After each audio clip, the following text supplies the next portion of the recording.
ചേരുംകുഴി എന്ന് പറയുന്ന സ്ഥലത്താണ് ഇപ്പോൾ എത്തിയിരിക്കുന്നത്.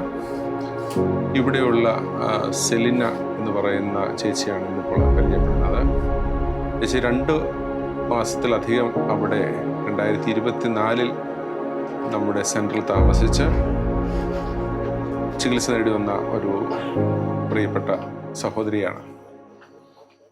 നമുക്ക് ചേച്ചി ഒന്ന് കേൾക്കാം. ചേച്ചിയുടെ അസുഖം ശരീരത്തിന്റെ ഏത് ഭാഗത്തായിരുന്നു? ഓവറിയിലായിരുന്നു അല്ലേ? അതിന്റെ എത്രാം സ്റ്റേജ് എന്നൊക്കെ അവർ പറഞ്ഞായിരുന്നോ? അന്നേരം അറിഞ്ഞില്ല, പിന്നെ 4th സ്റ്റേജ് ആണല്ലേ. അത് കഴിഞ്ഞിട്ട് പക്ഷെ ചേച്ചിയെ കണ്ടാൽ 4th സ്റ്റേജ് ആണെന്നൊന്നും തോന്നുന്നില്ലല്ലോ. മോളുടെ പേരെന്താ? ജിൻസിയുടെ ഭർത്താവാണല്ലേ? മോന്റെ പേരെന്താ? ജിനിത്ത്. നിങ്ങളുടെ വിവാഹം കഴിഞ്ഞിട്ട് 2 വർഷം അല്ലേ? മൂത്തത് മോളാണോ അതോ ജിൻസാണോ? ഒരു ചേട്ടനും കൂടി ഉണ്ട്. അങ്ങനെ 3 മക്കളാണല്ലേ? ശരി. അമ്മയുടെ ഈ അസുഖത്തെ കുറിച്ച് കേട്ടപ്പോൾ നിങ്ങൾ എങ്ങനെയാ അതിനോട് നിങ്ങൾക്കുണ്ടായ ഒരു, കാരണം 3 മക്കൾ, അമ്മ ഒറ്റയ്ക്ക് അല്ലേ? ജിൻസിന് ജോലിയാണോ അതോ ആണല്ലേ? ഇവിടെ ഉണ്ടോ ജിൻസ്? നാട്ടിലുണ്ടോ? അപ്പൊ അമ്മയുടെ കൂടെയുള്ള ജിൻസാണ്. ഇപ്പോൾ ഏത് ആശുപത്രിയിലാണ് ചികിത്സ കഴിക്കുന്നത്? MBR അല്ലേ? കോഴിക്കോട്. ഓക്കെ. അവിടുത്തെ ചികിത്സ കഴിഞ്ഞിട്ട് പിന്നെ ഇവിടെ തുടരുകയാണ്? അതേ ചികിത്സ തന്നെ തുടരുകയാണോ? ഇവിടെ കുറച്ചും കൂടെ അടുപ്പമായതുകൊണ്ട് അവിടെ തുടരുക അല്ലേ?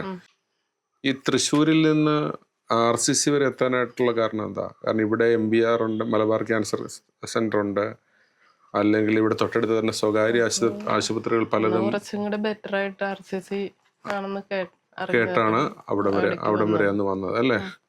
ജിൻസി അമ്മയെ കുറിച്ച് ഉള്ള കാര്യങ്ങൾ, ജിൻസിയുടെ അമ്മയെ കുറിച്ച് പറയാം. നമ്മള് ഒരിക്കലും പ്രതീക്ഷിക്കാത്തൊരു കാര്യമാണല്ലോ നമ്മുടെ ലൈഫിൽ വരുന്നത്. അപ്പൊ അത് നമ്മുടെയൊക്കെ ജീവിതത്തെ ഒത്തിരി അഫക്റ്റ് ചെയ്യുന്നുണ്ടായിരുന്നു. അപ്പൊ ഒരു ഡൗൺ ആയായിരുന്നു. പിന്നെ ഞങ്ങൾ ഒത്തിരി എന്നെക്കാളൊക്കെ ഒത്തിരി ധൈര്യമുള്ളത് മമ്മിക്കാണ്. മമ്മി ഭയങ്കര സ്ട്രോങ് ആയതുകൊണ്ട്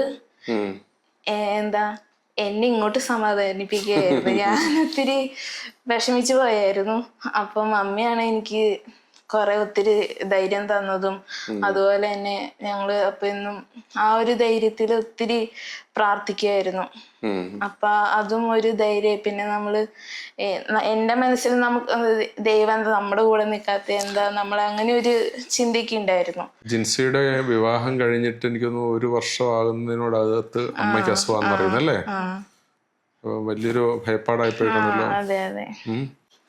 അപ്പൊ നമുക്ക് ഒരു വലിയൊരു സന്തോഷം തന്നിട്ട് പെട്ടെന്നൊരു ഞങ്ങളുടെ ഈ വീടും 2 വർഷമായതേ ഉള്ളൂ.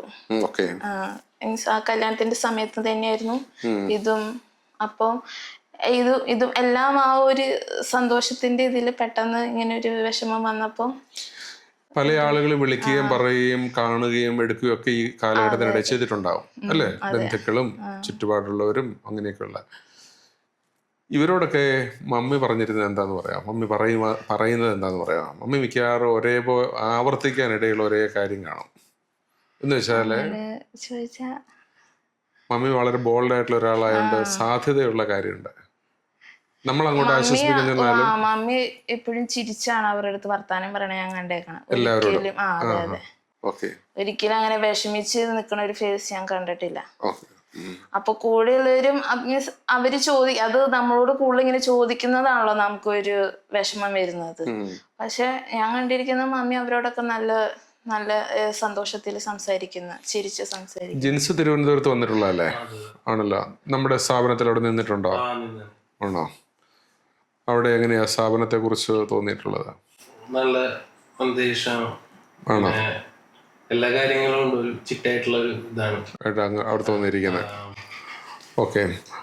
എല്ലാത്തിനും ടൈമിങ്ങും എല്ലാ കാര്യങ്ങളും, പിന്നെ പോവാനും തൊട്ടടുത്തും എല്ലാ സൗകര്യങ്ങളും. അവിടെ നിന്നൊരു ശരിയായ രീതിയിൽ സേവനം ലഭിക്കുന്നുണ്ടെന്ന് നന്നായിട്ട് തന്നെ 100% ഉണ്ട്. എപ്പോ പറഞ്ഞാലും ഒരു ബ്രദർ ഉണ്ടായിരുന്നു, പേര് ഞാൻ മറന്നുപോയി. യേശുദാസാണോ അല്ല എബിൻ ബ്രദറാണോ? ലിൻസ് ബ്രദർ ആയിരുന്നോ? ഇടുക്കിയിലാണ്. ലിൻസ്. എപ്പോ പറഞ്ഞാലും ചേച്ചി പറഞ്ഞാൽ മതി, ഞാൻ അപ്പൊ വരാന്ന് പറയും. നമ്മുടെ ഈ സ്ഥാപനത്തിലെ നമ്മൾ രാത്രിയിലൊക്കെ ആണെങ്കിലും പേഷ്യൻസ് ചിലർക്കെങ്കിലുമൊക്കെ എല്ലാ ദിവസവും ഒരാൾക്കെങ്കിലും തന്നെ ബ്ലഡ് കൗണ്ട് അല്ലെങ്കിൽ പ്ലേറ്റ്ലെറ്റ് കൗണ്ടൊക്കെ താഴുകയും ഒത്തിരിയേറെ ബുദ്ധിമുട്ടുകളൊക്കെ ഉണ്ടാകാറുണ്ട്. രാത്രിയൊന്നും പകലൊന്നും നോക്കാതെ അവരെ വളരെ പെട്ടെന്ന് അവരിൽ നിന്നൊരു പൈസ പോലും ഈടാക്കാതെ അവരെ പെട്ടെന്ന് തന്നെ കാഷ്വാലിറ്റിയിൽ എത്തിക്കാനും അങ്ങനെയൊക്കെ നമുക്ക് ഇതുവരെയും ചെയ്യാനായിട്ട് സാധിച്ചിട്ടുണ്ട്. ഇപ്പോൾ ഏതവസ്ഥയിലാണ് നിൽക്കുന്നത്? ഇപ്പോൾ കീമോയോ റേഡിയേഷനോ അങ്ങനെ എന്തെങ്കിലും ഉണ്ടോ? കീമോ ചെയ്തോണ്ടിരിക്കുക. എത്രാമത്തെ കീമോ ചെയ്യുന്നത്? ഇനി 4ാമത്തെ ചെയ്യണത്. ഇത് 3 കഴിഞ്ഞു. 3 കഴിഞ്ഞു എന്ന് വെച്ചാൽ 21 ദിവസത്തിന്റെ ഗ്യാപ്പിലാണോ ചെയ്യുന്നത്? അതെ. ആണ് അല്ലേ? ഒത്തിരി ബുദ്ധിമുട്ടുകളുണ്ടോ? ബുദ്ധിമുട്ടുകള് ആദ്യത്തെ 2ാമത്തെ 3ാമത്തെ ഒക്കെ ദിവസങ്ങളിൽ ആണോ? കൂടുതൽ വരുമ്പോഴേക്കും നമുക്ക് അതിൻ്റെതായ ഒരു ബുദ്ധിമുട്ടുണ്ട്, എണ്ണം കൂടി വരുമ്പോഴേക്കും. പിന്നെ എനിക്കതങ്ങനെ വലിയ, നമ്മുടെ കുടുംബത്തിൽ ആർക്കെങ്കിലും ഇതുപോലെ? ആർക്കും ഇല്ല, പേരൻസിനില്ല, മറ്റാർക്കും അങ്ങനെ ആർക്കും ഇല്ല അല്ലേ? അപ്പം എൻ്റെ കുടുംബത്തിലും ഞാൻ ജനിക്കുന്നതിന് മുമ്പ് ഒരാൾക്കുണ്ടെന്ന് കേട്ടു. എൻ്റെ കുടുംബത്തിൽ ആർക്കും ഈ രോഗം വന്ന് മരിച്ചതായിട്ട്, ബാക്കി ഒത്തിരി രോഗങ്ങളുണ്ട് ഹാർട്ടിന്. പക്ഷേ അപ്പം ചേച്ചിയെ സംബന്ധിച്ചും നിങ്ങളുടെ കുടുംബത്തിൽ വന്ന ആദ്യത്തെ കേസാണല്ലേ? എന്നിട്ട് ചേച്ചി ഞങ്ങളുടെ മുമ്പിൽ ഇരിക്കുന്ന വളരെയേറെ ധൈര്യത്തോടെയാണ് ഇരിക്കുന്നത്. അത്രയും ധൈര്യം എങ്ങനെയാ കിട്ടുന്നത്? അത് ദൈവത്തിൽ നിന്ന് തന്നെ പ്രാർത്ഥനയുടെ സത്യമാണോ? സത്യമായിട്ട് ആണോ? ദൈവം രക്ഷിക്കും എന്നുള്ള ഒരു വിശ്വാസം 100% എനിക്കുണ്ട്. ജിൻസ് പുറത്തൊക്കെ പോകുമ്പോൾ, ഇപ്പോൾ ജിൻസി ആണെങ്കിൽ വിദേശത്താണ്, അങ്ങനെയൊക്കെയാണ്, പകൽ എന്തെടുക്കും? പ്രാർത്ഥിക്കാറുണ്ടോ? പ്രാർത്ഥിക്കും. അങ്ങനെ ഒരു ക്രമമുണ്ടോ? പ്രാർത്ഥന ക്രമമുണ്ടോ? രാവിലെ എഴുന്നേറ്റ ഉടനെ പ്രാർത്ഥിക്കും. എന്നിട്ട് പിന്നെ അടുക്കളയിലേക്ക് പോകാറുള്ളൂ. പള്ളിയിലൊക്കെ പോകാൻ സാധിക്കുന്നുണ്ട്? ഇപ്പോൾ പോകുമായിരുന്നു, ഇപ്പൊ പോകാറില്ല. പോകാൻ പറ്റുന്നില്ല. ക്ഷീണമുണ്ട് അല്ലേ?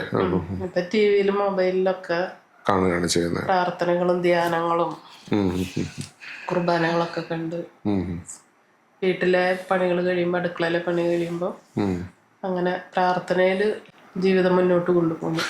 ജനത്തിന് സപ്പോർട്ട് ചെയ്യാനായിട്ട് സാധിക്കുന്നുണ്ടോ നിങ്ങൾക്ക് രണ്ടുപേർക്കും മമ്മിയുടെ കാര്യത്തില്? ഉണ്ടല്ലേ? അല്ലെങ്കിലും ഈ ഡോക്ടർമാരുടെ ഉപദേശമോ അല്ലെങ്കിൽ അവരുടെ ക്ലാസ്സുകളൊക്കെ ഉണ്ടല്ലോ, അതിലൊന്നും ഒരിക്കലും നമുക്ക് ധൈര്യം കിട്ടില്ല. അവര് പറയുമ്പോ കേൾക്കുമ്പോ മാത്രമേ നമുക്ക് അതിലൊരു ധൈര്യമുള്ളൂ. പക്ഷെ ഇതങ്ങനെയല്ല, നമുക്കൊരു ഉറച്ച ബോധ്യവും വിശ്വാസവും ധൈര്യവും ദൈവത്തിൽ നിന്ന് നമുക്ക് കിട്ടുന്നുണ്ട്. അതില് എന്നോട് ഡോക്ടർ ചോദിച്ചു എങ്ങനെയാണ് ഇതിനെ തരണം ചെയ്യണേന്ന് ചോദിച്ചു. ഞാൻ പറഞ്ഞു പ്രാർത്ഥനയിൽ തന്നെയാന്ന് പറഞ്ഞു. എൻ്റെ സഹായം വേണമെന്ന് ചോദിച്ചു. വേണ്ടാന്നും പറഞ്ഞു. അവിടുത്തെ ഈ സെന്ററിലെ ചുമതലകളിൽ മുഴുകുമ്പോഴും എനിക്ക് പറയാനായിട്ടുള്ളതും ഇത് തന്നെയാണ്. 2 കൂട്ടരിൽ സൗഖ്യം വളരെ വേഗതയിലും ആ സൗഖ്യം നിലനിൽക്കുന്നത് ശ്രദ്ധിച്ചിട്ടുണ്ട്. അതിൽ ഒന്ന്, നല്ല മാനസിക ബലമുള്ള, ഭയം കൂടാതെ ഈ രോഗത്തെ അഡ്രസ്സ് ചെയ്യുന്നവർ, അവർ വളരെ വേഗം അതിജീവിക്കുന്നത് കണ്ടിട്ടുണ്ട്. 2, നല്ല ദൈവവിശ്വാസമുള്ളവർ. ദൈവത്തെ നമ്മുടെ ദൈവം അറിയാതെ ഒന്നും സംഭവിക്കില്ല എന്ന ഈ 2 കാര്യങ്ങളും ചെയ്ത്, അതുപോലെ തന്നെ ജീവിതത്തെ വളരെ പോസിറ്റീവായിട്ട് കാണുന്നതാണ്. എല്ലാം തകർന്നു നശിച്ചു, അല്ലെങ്കിൽ ഇനിയും മുന്നോട്ടില്ല, ഇനിയും ജീവിക്കണം, അങ്ങനെയല്ല. നിരാശകളൊന്നുമില്ലാതെ തന്നെ വളരെ നല്ല കോൺഫിഡൻസോടുകൂടി, ഹോപ്പോടുകൂടി, പ്രത്യാശയോടുകൂടി ഈ ഒരു രോഗത്തെ അഭിസംബോധന ചെയ്യുമെങ്കിൽ നമ്മളിപ്പോൾ കാണുന്ന പോലെ തന്നെ ഇത്രയും പ്രസന്നവതിയായിട്ട് നമ്മുടെ മുമ്പിലുള്ള ഈ സെലിന ചേച്ചി തന്നെ അതിജീവിക്കുന്ന പോലെ തന്നെ അതിജീവിക്കാൻ നമുക്ക് സാധിക്കും. എല്ലാ അനുഗ്രഹങ്ങളും നേരുന്നു. ഇന്നിവിടെ വെറുതെ വന്നതല്ല, ഈ സൗഖ്യം ഉറപ്പാക്കാൻ വേണ്ടി, അല്ലെങ്കിൽ ആ ചേച്ചി സ്വീകരിച്ചുകൊണ്ടിരിക്കുന്ന ആ സൗഖ്യത്തെ ഞങ്ങൾക്കും കുറച്ചുകൂടി ഒരു പാഠമാക്കാനും അനുഭവമാക്കാനും ലഭിച്ച ദിവസമാണിത്. അതിനാണ് തിരുവനന്തപുരത്ത് നിന്ന് ഇവിടം വരെ യാത്ര ചെയ്ത് വന്നത്. Still I respect you. RCCയിൽ ട്രീറ്റ്മെൻറ്റ് തുടങ്ങി. ഇപ്പോൾ MVR ഹോസ്പിറ്റലിൽ അവിടെ ചികിത്സ തുടരുകയാണ്. അപ്പോൾ ട്രീറ്റ്മെൻറ്റ് തീർന്നിട്ടില്ല, ട്രീറ്റ്മെൻറ്റ് നടന്നുകൊണ്ടാണ് ഇരിക്കുന്നത്.